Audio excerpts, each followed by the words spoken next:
بسم اللہ الرحمن الرحیم۔ آغاز ہے رب کریم کے پاک اور بابرکت نام سے جو بڑا ہی رحیم و کریم ہے۔ عزیز طلباء، السلام علیکم۔ امید ہے آپ سب لوگ خیریت سے ہوں گے۔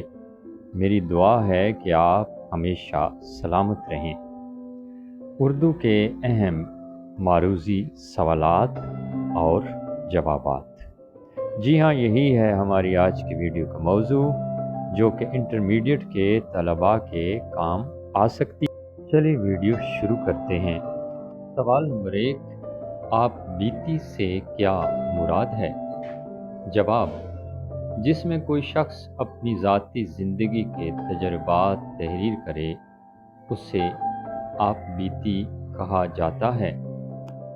سوال نمبر 2 ہے، سماحن نگاری کسے کہا جاتا ہے؟ جس میں مصنف کسی دوسری شخصیت کے حالات زندگی بیان کرے سماحن نگاری کہا جاتا ہے۔ سوال نمبر 3 ہے، کسی تقریب، جلسے یا واقعہ کا آنکھوں دیکھا حال بیان کرنے کو کیا کہا جاتا ہے؟ جواب ہے روداد نویسی۔ سوال نمبر 4، قصیدہ کسے کہتے ہیں؟ جواب ہے جس میں کسی زندہ انسان کی تعریف کی جائے اسے قصیدہ کہا جاتا ہے۔ سوال نمبر 5، مرثیہ سے کیا مراد ہے؟ جس میں شاعر کسی کی وفات پر غم کا اظہار کرے اسے مرثیہ کہتے ہیں۔ اردو ادب میں عام طور پر مرثیہ امام کے نام سے امام مظلوم امام حسین علیہ السلام کے حوالے سے مرثیے لکھے گئے۔ غزل کے معنی کیا ہیں؟ عورتوں سے باتیں کرنا۔ غزل سے مراد ہے عورتوں سے باتیں کرنا یا عورتوں کی باتیں کرنا۔ کرب کے وقت ہرن کے منہ سے جو چیخ نکلتی ہے اسے بھی غزل کہا جاتا ہے۔ مطلع کسے کہا جاتا ہے؟ یہ سوال نمبر 7 اور جواب ہے غزل کا پہلا شعر۔ تو تفصیل کے ساتھ آپ کو بتائیں کہ غزل کا وہ پہلا شعر جس کے دونوں مصرے ہم قافیہ و ہم ردیف ہوں مطلع کہلاتا ہے۔ سوال نمبر 8 ہے، مقطع کسے کہتے ہیں؟ جواب ہے آخری شعر کو۔ اس میں اکثر شاعر اپنا تخلص استعمال کرتے ہیں۔